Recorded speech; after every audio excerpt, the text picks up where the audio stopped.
The night Desiree Ellington Cole walked out of her own kitchen in tears, she was not crying because of the burnt rice or the screaming baby on her hip. She was crying because the man she had given everything to, her youth, her body, her absolute devotion, had just looked her dead in the eyes and said it. Cold.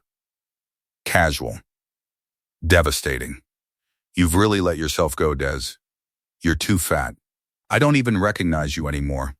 He said it the way someone comments on bad weather, like it cost him nothing. Like she was nothing. And standing there in that upscale kitchen of their luxury home in Atlanta, Georgia, the one she had helped design, the one she had filled with laughter and children and love, Desiree felt something inside her go very, very quiet. Not broken. Quiet. That distinction would matter a great deal in the months that followed. Before we go any further into this story, because trust me, what happens next will have you speechless, I need to take just 10 seconds of your time. Look, most people who watch my videos never subscribe. They watch, they feel something, they move on. And I get it. But here's what I know. The people who do subscribe, they're different. They're the ones who show up in the comments and say this changed how I think. They're the ones who come back when life gets heavy and they need a story that reminds them who they are. That could be you. Right now. One tap. That's all it takes. Hit the subscribe button, turn on your notifications, and drop a comment below telling me where in the world you're watching from. California? Texas? Georgia? Australia? Manchester? The Netherlands? Nigeria? Wherever you are, I want to know. This community is global and it is powerful, and you belong in it. Now, let's get back to Desiree, because this story is just getting started. Desiree Adeze Ellington Cole was 34 years old and, by most conventional definitions of the word, exceptional. She had grown up in Houston, Texas, the second daughter of Nigerian-American parents who had immigrated to the United States in the late 1980s with little more than ambition and a stubborn belief that hard work paid dividends. Her father, Emmanuel Ellington, had driven a taxi for 11 years before opening a logistics company that now employed over 200 people. Her mother, Grace, had been a registered nurse for 3 decades. Desiree had inherited her father's business mind and her mother's quiet strength in equal measure. She had graduated summa cum laude from Spelman College in Atlanta with a degree in business administration, then gone on to complete her MBA at Georgetown University in Washington, D.C. By the time she was 27, she was managing financial portfolios for a mid-sized wealth management firm in Atlanta and turning heads in every boardroom she walked into. She was the kind of woman who remembered birthdays, showed up early, stayed late, and never made anyone feel small. She was warm in a way that felt expensive, not in the material sense, but in the sense that real warmth, real generosity of spirit is rare. And she was, by every objective measure, a beautiful woman. Then she met Brandon Cole. Brandon Fitzgerald Cole was 37, the eldest son of a well-established white American family from Charlotte, North Carolina. The Coles had old money, not the flashy kind, but the kind that whispered. Brandon's grandfather had built a regional banking empire. His father had diversified it into commercial real estate. Brandon himself had graduated from Duke University, worked briefly on Wall Street, and then returned to Atlanta to launch his own private equity fund, Cole Capital Ventures. He was charming in the way that well-resourced men often are, effortlessly, almost reflexively. He had a jaw that looked carved and a laugh that arrived on cue. When he looked at you, you felt like the only person in the room. Desiree, intelligent as she was not immune to it. They met at a charity gala for financial literacy in underserved communities, an event Desiree had helped organize, and Brandon had attended because one of his firm's investors had pressured him to. They talked for 2 hours by the open bar. He was sharper than she expected. She was funnier than he anticipated. By the end of the night, he had her number. By the end of the month, he had her heart. They married 18 months later in a ceremony that people in Atlanta's elite social circles still talked about. The reception was held at a premium event venue in Buckhead, the kind with chandeliers imported from Vienna and a catering bill that would make most people's eyes water. Desiree wore a gown custom made by a Nigerian-American designer she had discovered on Instagram. She looked breathtaking. The early years of their marriage were genuinely good. Not perfect, no marriage is, but good in the ways that matter. They laughed a lot, they built things together. They traveled to Barcelona, to Nairobi, to Bali. Brandon's wealth management business grew steadily, and Desiree, who had left her firm to support their family after the birth of their first child, threw herself into motherhood with the same fierce intelligence she had once applied to financial modeling. 3 children in 5 years, Zara, who was 4, twin boys named Ezra and Elias, who had just turned 2, 3 pregnancies, 3 deliveries, 3 complete reconfigurations of her body, each one leaving its mark, a softness here, a stretch there, the inevitable redistribution that happens when a woman's body becomes a home for new life. Desiree had not let herself go. She cooked nutritious meals, she walked every morning, she showed up. She was tired in the bone-deep way that primary caregivers are tired, the kind of tired that accumulates silently until it becomes its own kind of weight. But she was present, she was engaged, she was trying. Brandon, meanwhile, had been pulling further away. Subtly at first, more time at the office, fewer date nights, a certain distance in his eyes that Desiree had noticed, but attributed to the pressure of running his growing investment firm. She told herself he was stressed. She gave him grace. She gave him space. She gave him too much of both. The comment in the kitchen was not the first time he had said something cutting. There had been smaller moments. A raised eyebrow when she reached for seconds at dinner, a pointed comment about whether she really needed dessert, a low laugh when she mentioned the gym and he said, "You should probably go more than once." She had let each of those go, swallowed them like pills she hoped would dissolve before they reached her bloodstream. But that night in the kitchen, with the baby on her hip and the rice burning and the twins crying from the playroom and the exhaustion sitting on her chest like a stone, that night was different. That night, he looked at her not with irritation or even cruelty, but with something worse. Contempt. "You're too fat, Des. I don't even recognize you anymore." She put the baby down. She turned off the stove. She walked upstairs, sat on the edge of her bed, and for exactly 4 minutes, she allowed herself to feel the full weight of those words. Then she wiped her face, sat up straight, and began to think. Because Desiree Adeze Ellington Cole, daughter of Emmanuel and Grace, summa cum laude graduate, former portfolio manager, mother of 3, had not become the woman she was by staying down when life knocked her over. She had become that woman by getting back up. Every single time. And this time, she was going to get up different. 3 days after the kitchen incident, Desiree did something she had not done in years. She called her college roommate. Tamara Simone Washington was 42% of the reason Desiree had survived her 20s. She was 6 feet tall, dark-skinned, sharp-tongued, and absolutely incapable of tolerating nonsense in any of its forms. She had grown up in Compton, California, clawed her way to Spelman on a full academic scholarship, and was now a high-profile family law attorney based in Los Angeles, with a client list that read like a Forbes directory of women who were done being underestimated. "Tell me everything," Tamara said the moment she picked up. Desiree told her. There was a long pause when she finished. Then Tamara said, "Very carefully, Des. I need you to hear me clearly. What Brandon said to you is emotional abuse. It doesn't matter that he said it once or that it was words, not hands. A man who speaks to the mother of his children that way has already decided something about you. The question is, what have you decided about yourself?" That question hung in the air like smoke. Desiree did not answer it immediately. Instead, she asked Tamara something she had been afraid to ask for months. "If I wanted to, if I ever decided to, what would a divorce look like for me?" Tamara did not hesitate. "That depends entirely on documentation, assets, and leverage. And Des, you were a financial professional for 8 years before you left your career for that man. Start documenting everything. Yesterday. That was the beginning. Over the next 6 weeks, Desiree began a quiet, methodical process of reclaiming herself. Not dramatically.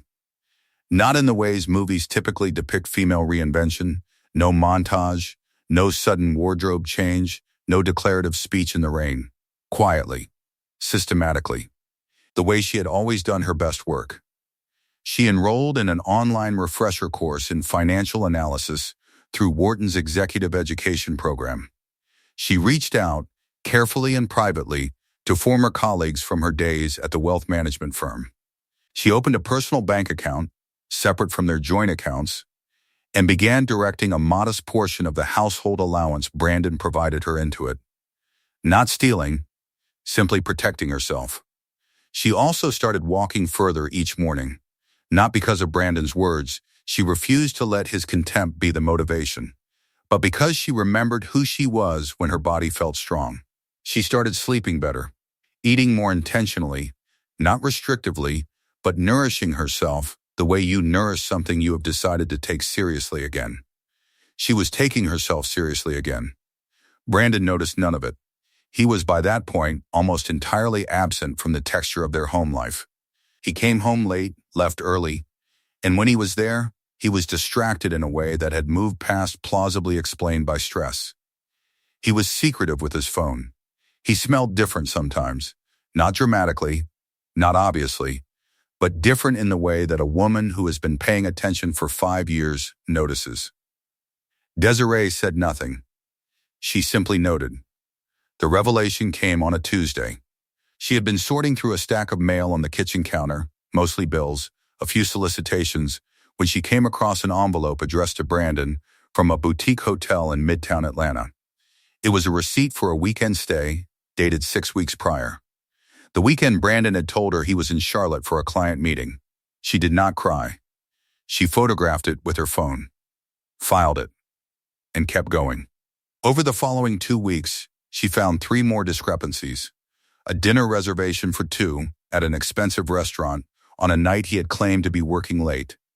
A charge on a credit card statement for a piece of women's jewelry she had never received.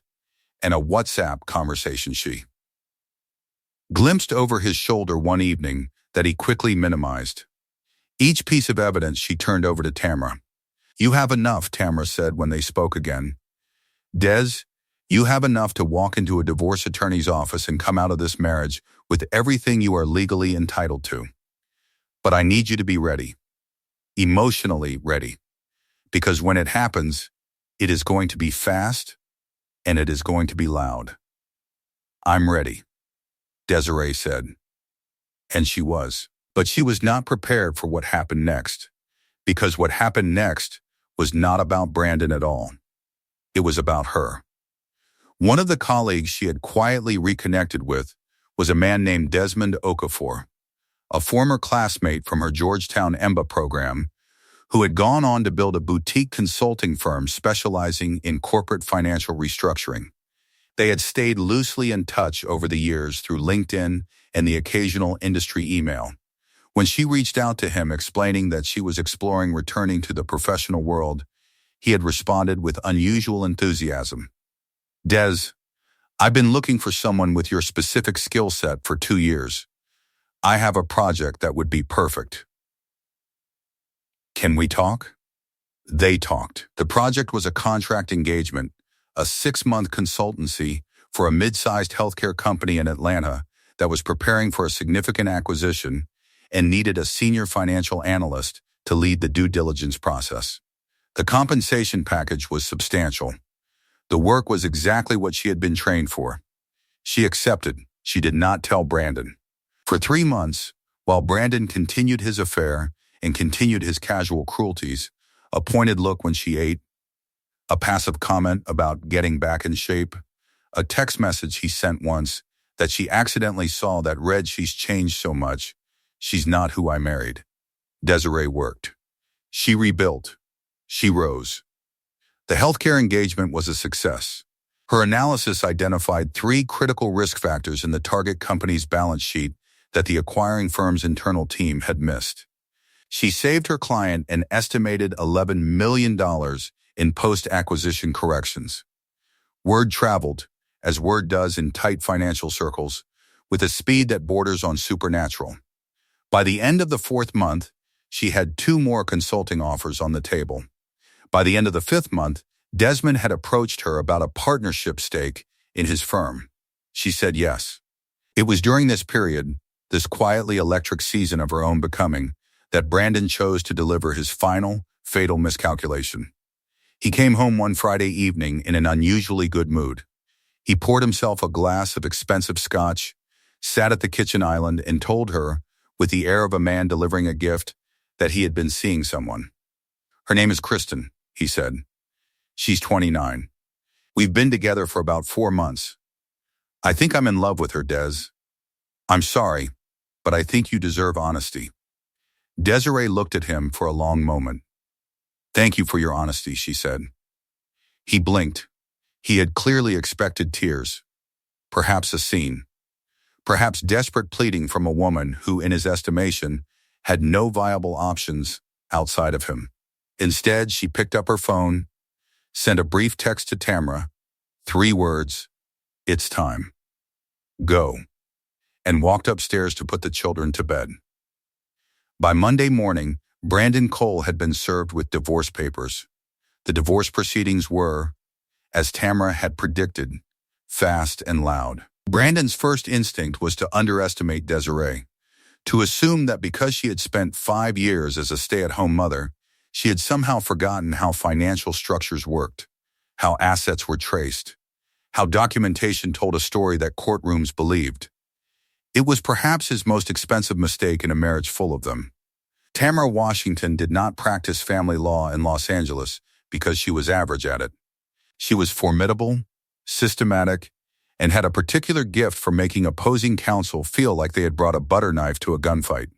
She partnered with a top-tier Atlanta family law attorney, Claudette Renee Abramson, a woman of Haitian and Jewish descent who had spent 20 years handling high-net-worth divorces in Georgia, and together they began the process of ensuring Desiree received her full legal entitlement. What Brandon's attorney had not counted on was Desiree's documentation.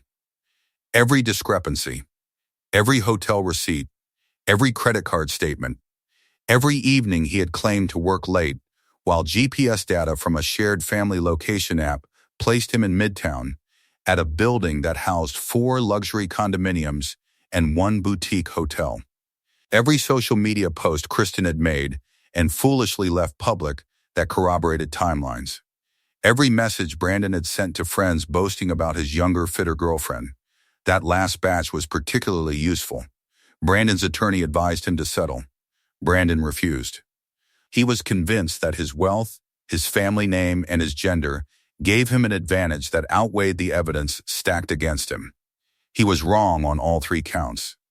Georgia is an equitable distribution state.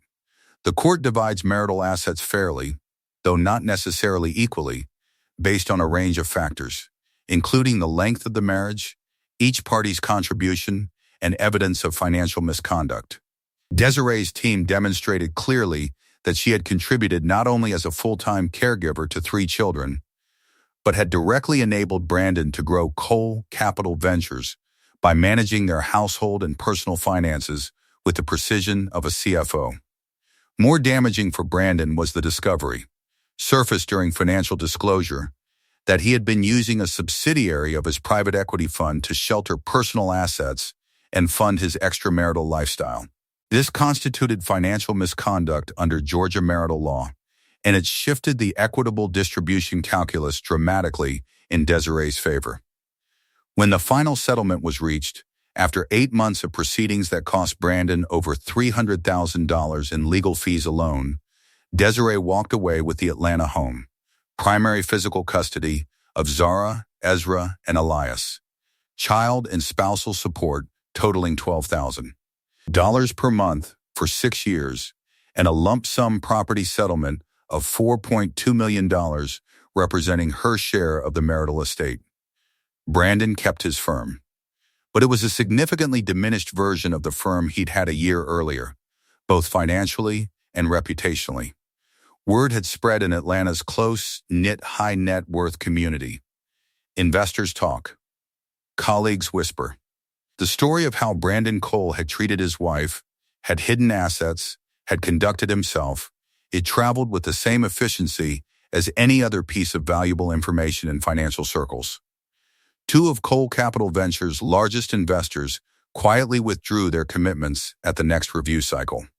Kristen, the 29-year-old he had been in love with, lasted approximately 4 months into the divorce proceedings before departing. Whether she had misjudged his wealth, his character, or both was a matter of speculation. Brandon moved into a rental apartment in a part of Atlanta considerably less prestigious than Buckhead. Desiree, meanwhile, was just getting started. The partnership with Desmond Okafor's firm, now formally restructured and rebranded as Okafor Ellington Financial Advisory Partners, grew with a velocity that surprised even Desmond. Desiree brought with her not only technical expertise, but a network of contacts she had cultivated across more than a decade in Atlanta's financial community. Contacts that now came forward with the kind of enthusiasm that follows someone people have been watching quietly and waiting for to fully arrive. Within 18 months of the divorce being finalized, the firm had tripled its client base. Within 2 years, they had opened a second office in Houston, her hometown, a deeply satisfying symmetry, and were in conversations with a major financial services group about a strategic partnership that would bring significant capital investment into the firm. The wellness journey, which had begun as a quiet act of self-reclamation rather than a response to her ex-husband's cruelty, continued alongside her professional renaissance. She was not thin in the way that Instagram defines it. She was strong. She was energetic.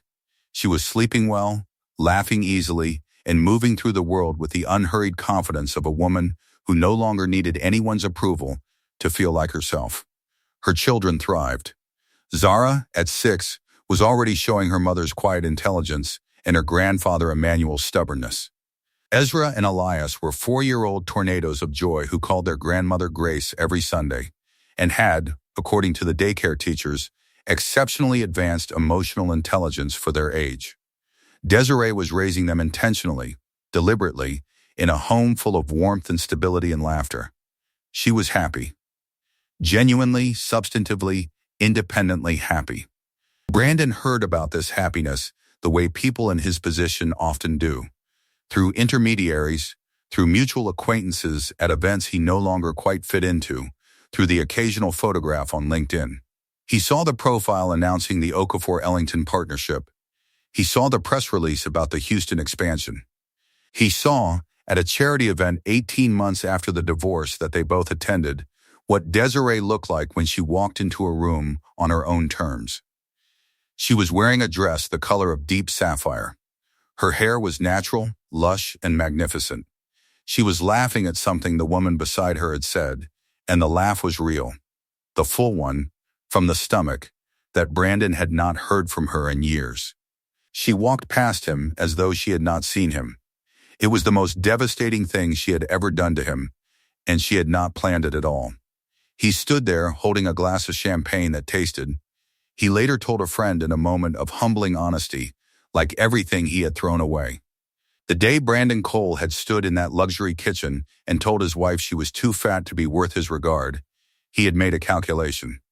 He had decided that Desiree's value was a number on a scale, that her worth was contingent on the size of her clothing, that the woman who had carried and delivered 3 of his children and restructured her entire professional identity to support his ambitions was somehow diminished by the natural evidence of having done so. He had been catastrophically wrong. And karma, unhurried, unconcerned, precisely calibrated, had simply waited for the right moment to show him the math. Moral lesson of the story. Approximately 400. There is a particular kind of cruelty that is more insidious than shouting, more damaging than a single dramatic act of unkindness. It is the cruelty of gradual diminishment, the slow erosion of a person's sense of their own worth through comments that are delivered casually, almost parenthetically, as though the speaker barely notices they are dismantling someone. Brandon Cole did not storm into that kitchen swinging. He walked in, made a quiet, devastating assessment of the woman who had dedicated 5 years of her professional life, her physical body, and her emotional energy to building their family, and reduced her to a number on a scale. And then he walked away, probably to pour another drink, probably without losing a moment of sleep. This story is a reminder of several things that we as a society tend to say we believe but frequently fail to actually practice. First, the body that carries, births, and nurtures life is not a body that has let itself go. It is a body that has been used for something profound. The softness that follows pregnancy, the fatigue that comes from years of nighttime feeds and managing households, and being the emotional center of gravity for small human beings, these are not signs of failure. They are the physical signatures of sacrifice. They deserve respect, not contempt. Second, a woman who pauses her career to raise children has not lost her value. She has deferred it. Desiree did not forget how to read a financial statement because she spent 5 years reading bedtime stories. Her skills, her intelligence, her professional instincts did not evaporate. They waited. And when she called on them again, they answered with interest. Third, the most powerful response to cruelty is not always a dramatic confrontation. Sometimes it is quiet, methodical, patient transformation. Desiree did not scream at Brandon. She did not beg him to see her differently. She simply began, in the privacy of her own determination, to become more fully herself. She documented. She planned. She reconnected. She worked. And by the time Brandon understood what was happening, it was already done. Fourth, and perhaps most critically, self-worth cannot be outsourced. Not to a husband, not to a marriage, not to a mirror. The moment Desiree stopped measuring herself through Brandon's eyes and began measuring herself through her own, not vanity, but genuine self-regard, was the moment her transformation became inevitable. Finally, this story is a reminder that life has a long memory. The way you treat people during the quiet, private moments of their most vulnerable seasons does not stay private forever.